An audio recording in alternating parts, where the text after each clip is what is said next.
어제 판결 직후 청와대는 전혀 예상하지 못했던 결과라면서 최종심까지 차분하게 지켜보겠다는 짤막한 입장만 내놨는데요. 야당이 들고 나온 대선 공정성 논란에는 터무니없다면서 단호하게 선을 그었습니다. 청와대 분위기도 알아보겠습니다. 임성우 기자. 네, 청와대 준추원입니다. 네. 자, 어제 김 지사 실형 선고 이후에 청와대는 예상하지 못했다. 최종심까지 지켜보겠다. 이런 입장만 밝혔었는데 오늘 오전에 상황 변화가 좀 있습니까? 네, 어제 오후에 밝힌 공식 입장 말고는 청와대 추가 입장은 오늘 아침에도 나오지 않았습니다. 현재 무거운 분위기 속에서 말을 아끼고 있습니다.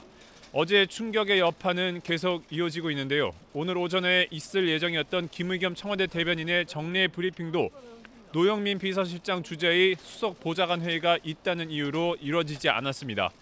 한 청와대 관계자는 오늘 아침에도 재판부가 드루킹 특검의 기소 내용을 전부 유죄로 받아들이리라고는 생각도 못했다고 말했습니다.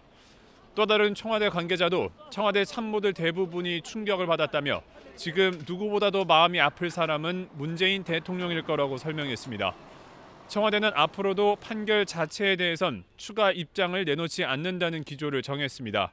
김 지사에 대한 법원 판단에 추가적인 언급을 하면 청와대가 정치적 공방에 휘말릴 수 있기 때문이고 그리고 그러지 않고 당장 급한 경제 활력 제고와 민생 살리기에 집중한다는 방침입니다. 네, 그런데 야당은 지난 대선의 공정성을 지금 문제 삼기 시작했습니다. 사실상 문 대통령을 겨냥하고 나선 건데요. 네, 그 점에 대해서는 청와대 입장은 단호합니다. 어제 김의겸 청와대 대변인은 대선 댓글 조작에 대해서 문 대통령이 알고 있었는지와 또 대선 정당성 논란에 대해서 터무니없는 말이라고 일축했습니다. 청와대 안에서는 김 지사가 대선 댓글 조작에 공모했다는 법원 판단 자체를 수긍할 수 없다는 분위기도 읽힙니다. 법원이 드루킹 김동원 씨의 주장에 근거한 특검의 기소 내용을 모두 인정했는데 여기에 구체적인 증거가 부족했다는 지적도 나옵니다. 하지만 청와대 공식적인 기조는 삼권 분립의 원칙에 따라 청와대가 법원 판결에 대해서 드러내놓고 평가하는 것은 부적절하다는 점입니다.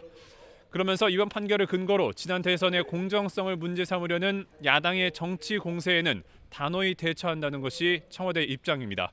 지금까지 청와대에서 YTN 임성호입니다.